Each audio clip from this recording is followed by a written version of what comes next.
The customer is not always right. And just Mhm. because they pay you does not mean that they have the right to treat you as if they are your employee, right? Mhm. Or as if you are their employee, right? They don't have that right, especially as a business owner. Like, you're a manager, you're a technician, you're an entrepreneur, right? This comes from E-Myth, right? These three hats that we wear. Welcome to the Verdict Signal podcast, where we feature how top attorneys help people make informed choices, avoid common mistakes, and move forward with confidence. Now, enjoy the show, and here's your host. Daniel Gao here. I'm the host of Verdict Signal, and today we're expanding our conversations to the experts who protect what people build, their careers, families, and businesses. I have Sheila Wilkinson, an attorney, strategist, and advisor who helps professionals, business owners, and C-suite leaders focus on the human side of work, preventing conflict with their people, their projects, and their compensation. Sheila has advised individuals and organizations across the globe and is a sought after speaker and facilitator who has led more than 300 trainings, workshops, and presentations over the past 15 years. Having built a multi million dollar law firm from scratch, Sheila has spent her career working in and around the legal profession. She comes to us today with deep legal insight and an even deeper understanding of human behavior, communication, and decision making. As the creator of the BED framework, Sheila helps people see how unclear expectations, weak boundaries, and reactive decisions create unnecessary conflict in both work and life. So, Sheila, welcome and glad to have you here. Hi, thank you so much for having me. I'm super excited about our Yeah. conversation today. Yeah. Yeah. So let's start from the very beginning. What got you first interested in the legal field? Oh, that's a long story. No, it's not really a long story. Actually, I've always been surrounded by the law. My mother was a legal secretary and a transcriptionist. She actually owned her own transcription company when I was a kid, and so I just was always around lawyers, like for as long as I can remember. And a lot of my family was in law enforcement and the military, so I just spent a lot of time in the law and around the law. And yeah, I'm also a social worker in addition to being a lawyer. I became a social worker before I became a lawyer. And I think for me it was just sort of a natural path for me, and that I love to learn, I love to help people, I love to make sure that the systems and that the resources were available for people, and that if they weren't, that they had someone who was willing to fight for them Mhm. to get the things that they needed. Yeah, the things they deserved. Yeah. Okay. And now it seems now you've kind of shifted a little bit more over to training and coaching. So also kind of same question. What led you Yeah. to pivot a little bit more into that? Yeah, sure. Well, it's funny. I still practice law. I don't litigate anymore. I was a project and litigation manager and basically built this multi-million-dollar company, which you mentioned in the intro. And then I got to a point, I think, where I realized sort of what I was doing wasn't just the legal part of actually the work of being a lawyer, right? Like I was really actually doing more along the lines of um, coaching and consulting and sort of the human side of lawyering that a lot of lawyers don't want to deal with just because they just don't want to deal with it because it's people and emotions and but I was kind of built for people and emotions, and so for me I'm like, yes, let's talk about these things. So I think that that's always actually been a part of my practice. It was just never something that I formally said, like, this is a thing that I did. And then in 2010, I left this multi-million dollar law firm that I built from scratch because I really wanted to have a practice that actually fit me. Like I wanted a business that fit the kind of quality of life that I wanted. And so I split my time between New Orleans and Brussels, Belgium, and Europe. And so I go back and forth, and you can't really litigate while you do that. And what I actually really loved is not necessarily arguing with people. I mean, litigation and the law can be really adversarial, and I like being nice to people, right? Like I like sleeping at night. I don't like arguing with people. And so It just made, for me, it made more sense because the thing that people were actually coming to me for wasn't legal advice all the time. A lot of the time, it was just advice. Like, this is what's happening. I'm having this issue with my client. They won't pay, or, they keep calling me at all ungodly hours. What am I supposed to do about this? And I think it just sort of naturally happened that way. And it also just works better for my business as a model to be able to travel and to be available to my clients and be in another country, and it's no problem. Yeah. Mhm. But yeah, it's really about being able to be present for myself. Yeah, as a business owner and as a human, and then to be able to be present for my clients when they need me to be present for them as well. And when you focus just on litigation, you're just worried about the fight, and Mhm. that's not what I'm worried about, right? I'm worried about preventing the fight. Yeah, Mhm. yeah, Okay.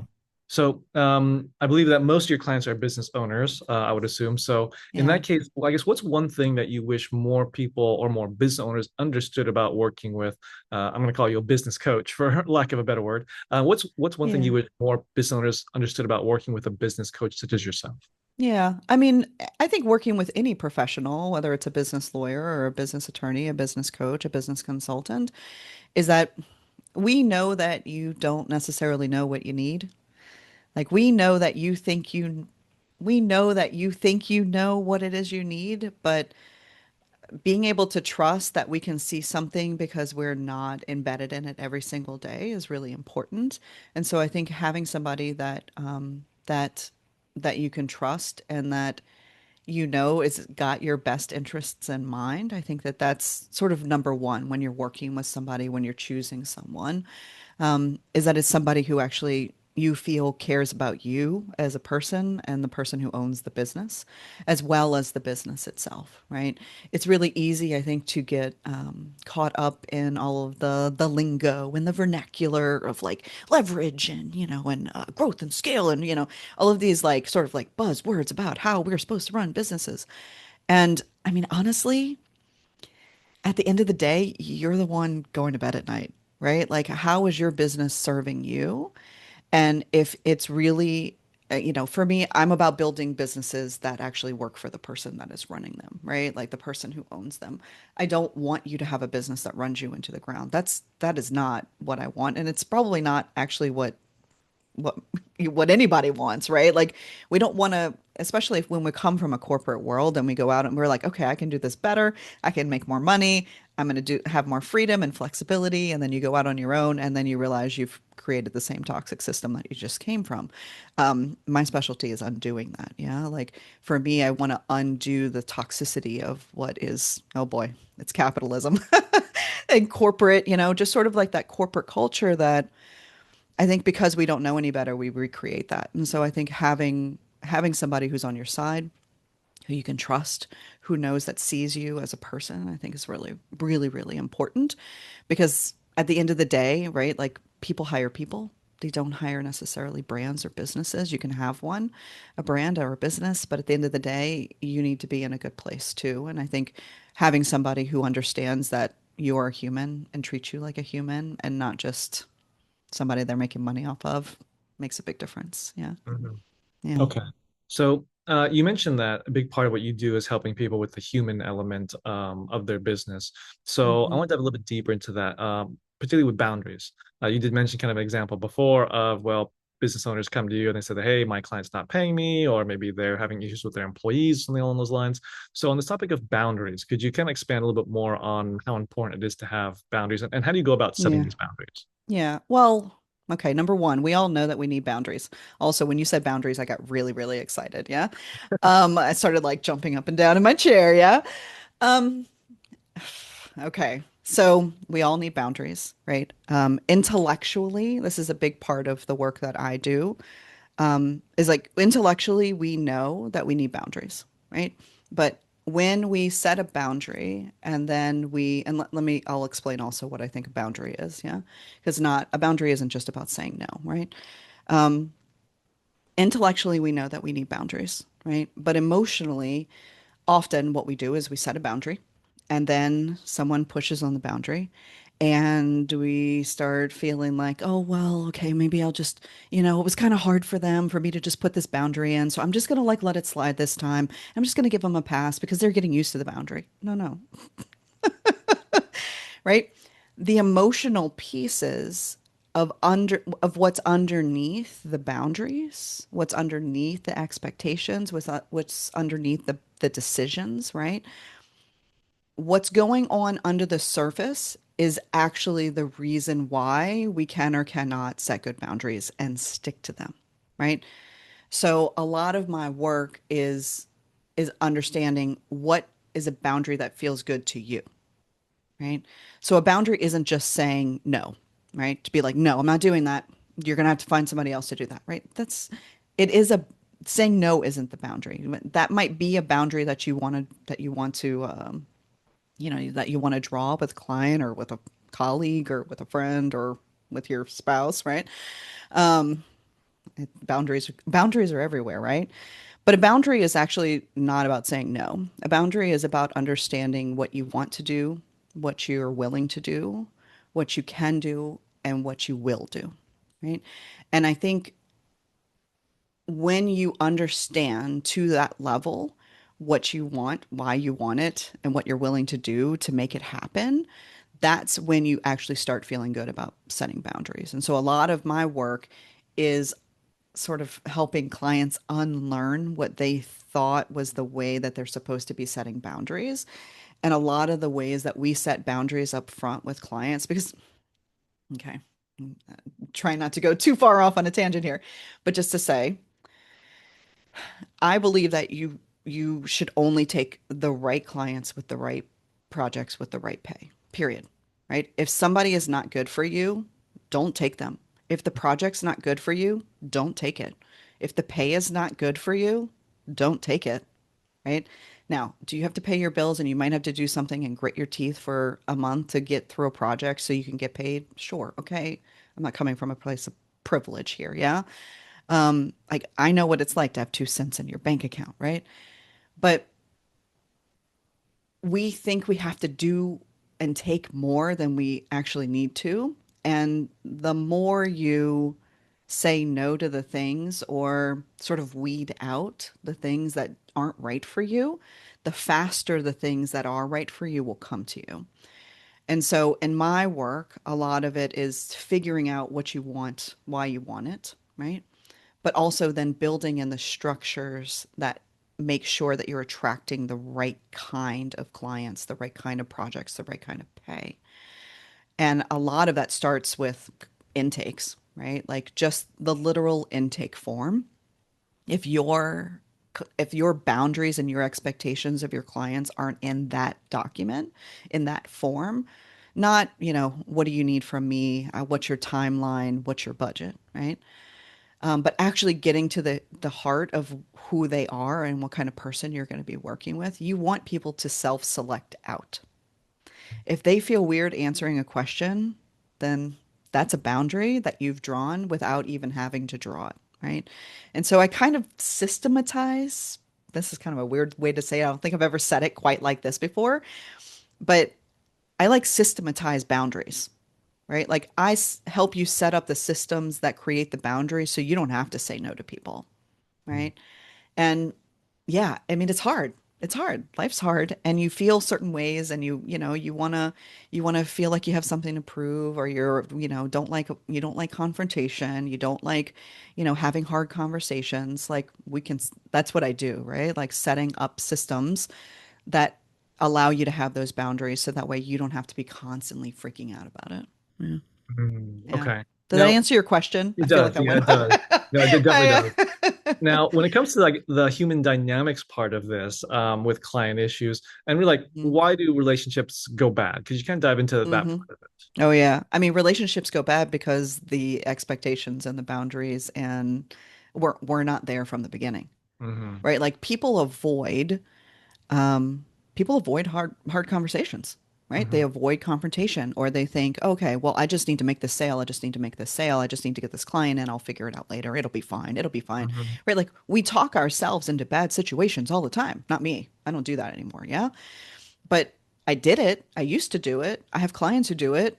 and the clients who've been with me for a while, they have very clear, like, their radar is ding, ding, ding, ding, ding, ding, ding. If that is a bad person, they get a weird feeling.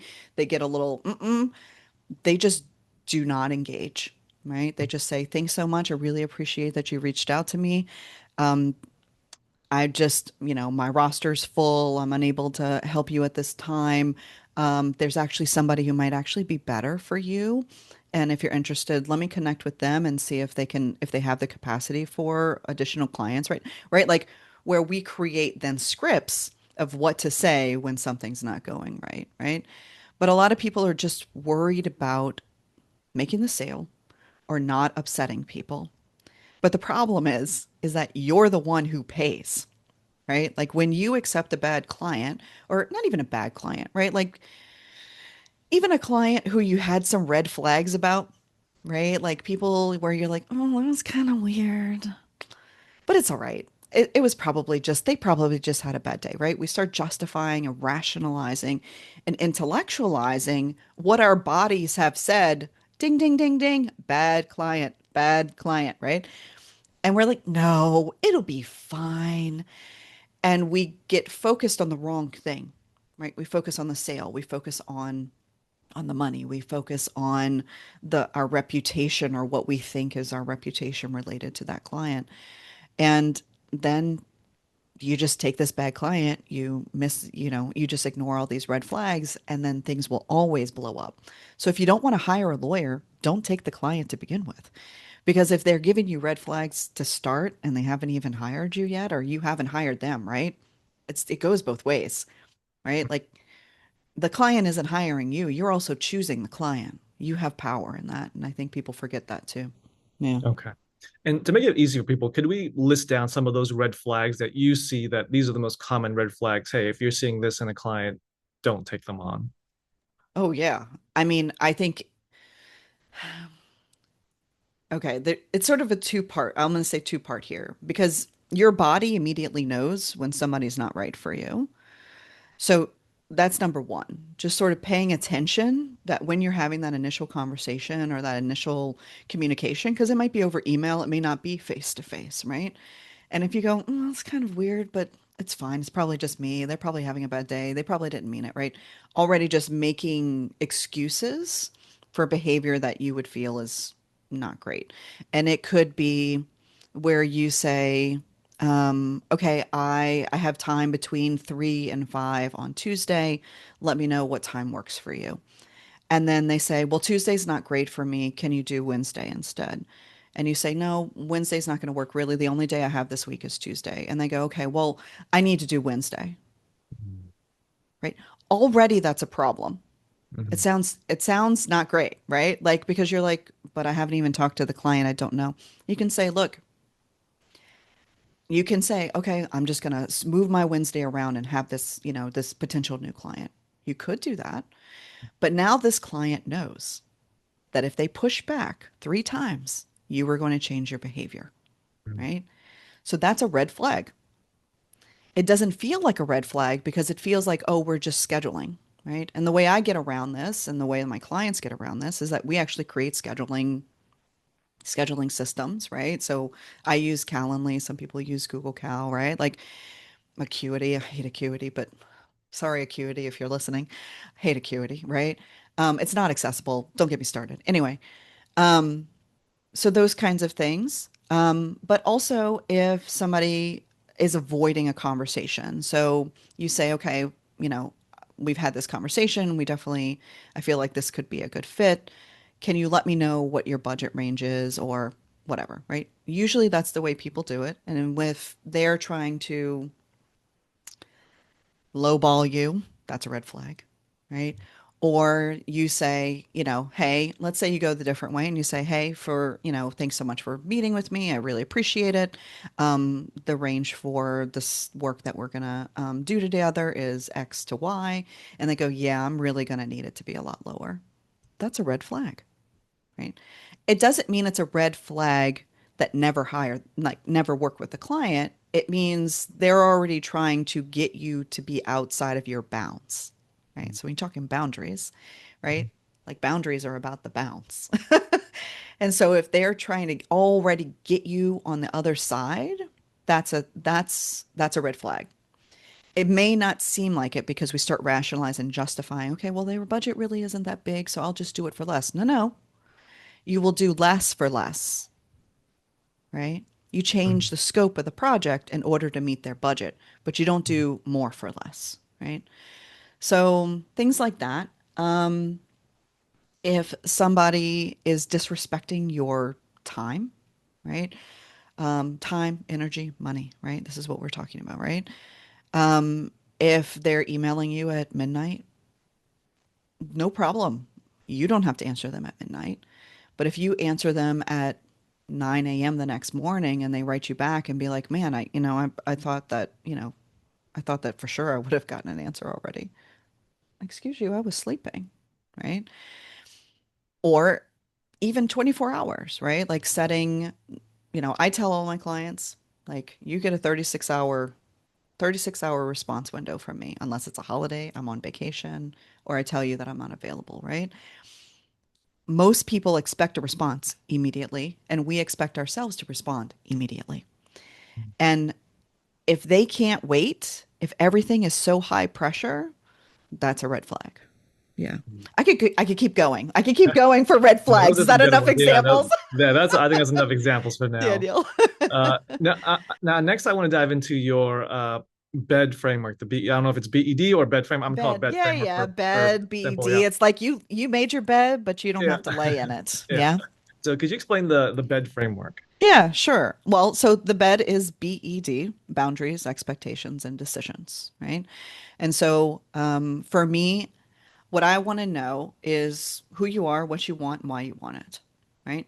Once we have a clear idea about the people and the projects and the pay that you want and why you want them and why they matter to you, and we actually make sure that those people are actually aligned for you, for your energy, for your time, for the kind of business model that you want to have, for the freedom and the flexibility that you want to have in your business. Like, I don't take clients on Mondays. I don't have client calls on Mondays or Fridays. Tuesdays, for Thursdays, I do one on one. Wednesdays are my group. I don't answer email on Saturday or Sunday, right? That is a boundary for me, right? It is also a clear expectation that my clients know if they email me on Friday, they're not getting a response till Tuesday, right? Mhm. But that is a decision that I had to make about what mattered to me, right? And that's the bed framework, right? Like, what actually do you want out of your business? How do you want your business to serve you? What are the expectations that we need to clarify and communicate to everyone, right? And sometimes you have to put them on little, pieces of paper to remind yourself that that is an expectation you have of yourself. And then what decisions do we need to make in order to get those systems set up and actually make that happen, right? What do the boundaries look like? What do the expectations look like? What do the decisions look like? So we talked a little bit about boundaries. I'll say for expectations, we often there's four kinds of expectations, right? So expectations are messages that we've just received our whole lives about the way we should think, act, and treat others, right? We learned it from everywhere. We've learned it from, from school, from TV, from parents, whatever, from friends, from strangers on the street. And we have expectations of ourselves. We have expectations of others. There are expectations that people have of us. And then there are expectations that we think others have of us. And that last one is my favorite because it's an assumption and it isn't real, right? And a lot of us are working in that space. And so a lot of the bed framework is about helping you to really get clear about what's actually an expectation that people have of you, and then how you're going to draw a boundary or make a decision around it. Yeah. Mhm. Okay. Yeah. Okay. It's kind of it Yeah. all fits together, right? It all fits Yeah. together. Yeah. But it's about you, the human underneath it. Okay. Yeah. Now, when it comes to you working with these business owners, what would you say is the common misconception or myth that you hear most often from them? That's good. The most common misconception or myth that I hear most that they have to be available to clients because clients are paying them.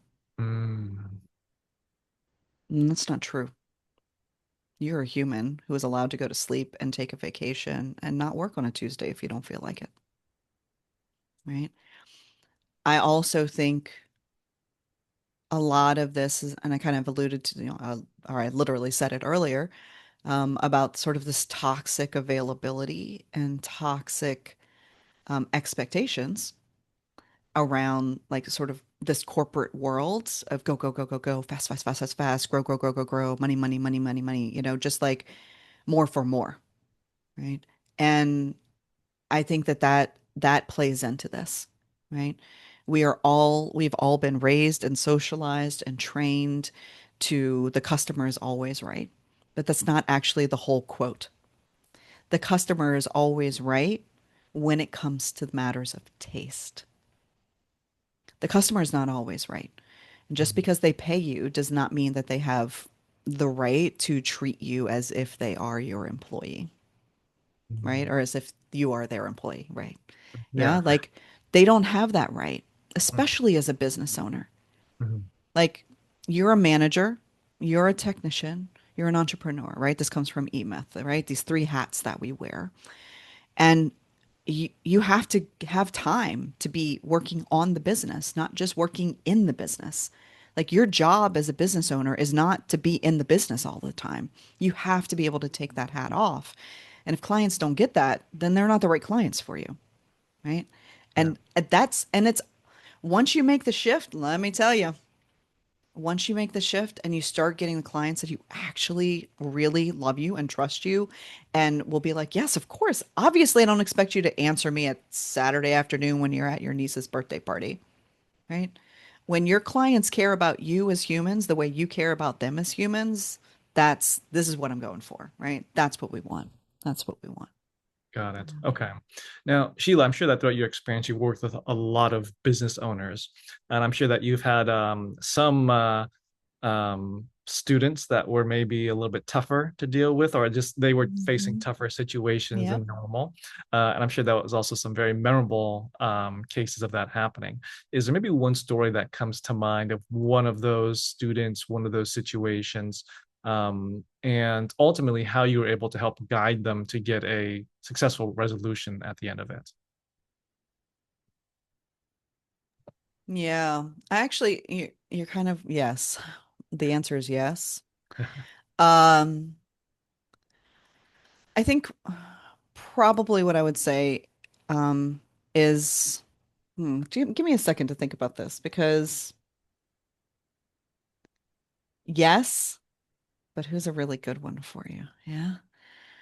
Um, so I had a client. I guess this has probably been 5 or 6 years ago, I guess maybe now. And when we started working together, they were freaking exhausted, like so exhausted. They were working 80, 90, 100-hour weeks, doing bookkeeping, accounting, business advising, sort of financial advising for small business owners. And we went through, she came to me because she wanted help with like figuring out how to deal with her clients, like how to deal with her contracts were, she didn't actually have a contract, but it was the end of the year and she felt like, okay, I have too many clients. She had, at that point, she had 72 clients. Yeah, already. That's too many. I'm tired just thinking about 72. She had 72 clients and they all paid her bills like clockwork. Everybody was like, take my money, take my money, take my money. Okay. Rule number one, if somebody's giving you money really, really fast, you're not charging enough. Okay. Sidebar. So anyway, so we went through her entire client roster. I said, okay, I want us to grade. We're going to grade every single client on your roster. Okay. So let's just grade them. And it was like F, F, F, F, A, C, D, F, F, F, F, right? Went through the whole roster, graded everybody. And I said, okay, so basically what you're saying that is there about 30-ish, 35, I think there were like 35, 34 people, clients that small business owners, that she was willing to keep, right? But she didn't want to fire them. And I said, okay, well, I think we can fire them. Like, let me write the letter. I'll write the letter for you. Yeah. I love firing clients, let me tell you. So anyway, so we we pulled everything together. I said, okay, we did her pricing. I have a pricing tool and a capacity tool. We did ran her capacity calculator, ran her pricing tool, and I said, okay, you're actually charging a third of what you should be charging. So we're just going to go ahead and let's just raise your rates. And I wanted to do it to the actual level that she wanted based on her revenue, how much she wanted to work, how many clients she wanted to have. And she said, I can't do that. I can't triple the rates. And I'm like, okay, what can you do? What do you want to do? She just could not because she was so afraid that people were going to be mad, right? I mean, it's normal, right? It's Mhm. normal. Now, she'd had her rates so low. They were the same rates from like 15 years before. I'm like, these are too low. These are too low, right? So fast forward. So we write a letter. We write hey, things are changing in the new year. Just want to confirm that these are my packages. We redid her pricings as well as her packages, her services, her offers. And we said, okay, look, this is going to be the new package. This is what you're in. This is now an add-on if you want it. It was payroll, now an add-on. If you want to add this on, let us know. This is an additional charge. Da da da da. So we doubled her prices, sent out the letter to all the clients. Do you know how many clients left? All the bad ones. No, zero. Oh wow. Zero clients left. And she went, crap, I should have done triple. I'm like, yeah, hello. I said, that's okay. That's all right. That's all right. So the following year, like the next year, like later on that year, I said, we're sending them out again because you're raising your rates again. Right. That time she had about 12 people who left. But by that point, she recognized, okay, these people didn't blink an eye when I doubled my prices. And now they're treating me worse. Right. And so we were able to really like let people go. So now, love this woman. She's amazing. Yeah. Now she's like, she gave up her apartment. She's got her Mercedes RV and she's basically like RVing all over the US and all these beautiful spaces and got her stuff. And she's slowly still letting the clients go, right? Because some people she's had since she started. And it's really hard when you have relationships for that long. But I mean, even just in the last couple of years, I've actually fired some clients that I've had since the beginning. I'm like, I love you as a human. I can no longer help you because the person that they were and the person I was way back when is not the person that I am now, right? And some clients are just not good for you long term. And that's where she is now. So this year, I'm really excited because we do renewals in October and we're letting all the people go, all the people she doesn't want anymore. And then we're raising her prices again. Yeah. Yeah. It's hard. It's hard. Yeah. This is not easy stuff, but it's not impossible. We Mhm. just need structure. You just need good words, scripts that you can use, and understanding why you're doing the work you're doing, who you actually want to work with and why. Yeah. It's a Yeah. great lesson. It's a great story. Yeah. Thank you. Okay, well, Sheila, I do have one last question for you, but before Sure. I ask it, I do want to point Hmm. people to your website at Sure. SheilaWilkinson.com. Thank you. Now, Yeah. And you could last, just Google Sheila Wilkinson, New Orleans, Brussels. You'll find me. Yeah. It's okay, very SEO is yeah, strong. Yeah. okay. I was So, an SEO before it was SEO. Go oh, okay, on. there you Anyway. go. Okay, so the last question is, what does peace of mind mean to you? Peace of mind means to me. Peace of mind means to me that I can put my head on the pillow at night and go right on to sleep. Yeah. Peace of mind means to me that I wake up in the morning and I'm not thinking about all the things I have to do that day, but I get to just wake up, do what I want to do, slide into the day, and that I'm not spending all of my time and energy and money chasing things that aren't right for me anymore. Um, Peace of mind is truth. Yeah, it's like really living your truth, being in your truth, practicing what you teach, right? Because we're really good at telling people, "Oh no, you shouldn't do. Don't let that client treat you like that." And then that you have a client that's treating you exactly like that, right? Um, Peace of mind is just knowing that you are doing everything that you want to do for the right reasons in a way that actually fits what you want out of your life. Yeah. Okay, well, There you have it. Sheila Yeah. sharing her expertise. Thank So, you. Sheila, if people want to learn more about you and your business and how Yeah. you can help them, what's the best way for them to contact you? Yeah. So actually, what I'm going to do is I'm going to pull together some free resources on like a little thank you page, sort of listener page for you. And I'll make sure that that link, you have that link in your show notes as well. Because I think that everybody needs different things, right? Some people want to learn on their own. Some people want to, you know, some people want to have the one-on-one. Some people want to have groups. So I'm going to kind of pull everything together in some free resources.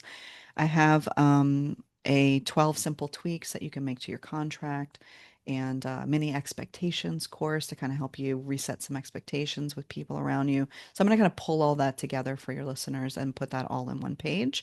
And but yeah, I'm on Instagram, I'm on LinkedIn. I'm everywhere. Yeah. You could just, all you have to do is Google me. You'll find me. Yeah. So, okay, well, Thank you. Sheila, this is great. Thank you for coming on and thanks for Thank sharing your you. message. Yeah. Thank you so much for having me. I appreciate it. Thanks for listening to the Verdict Signal podcast. Any questions? Please contact the practice directly with the contact information provided during the show. We'll see you again next time. Bye for now.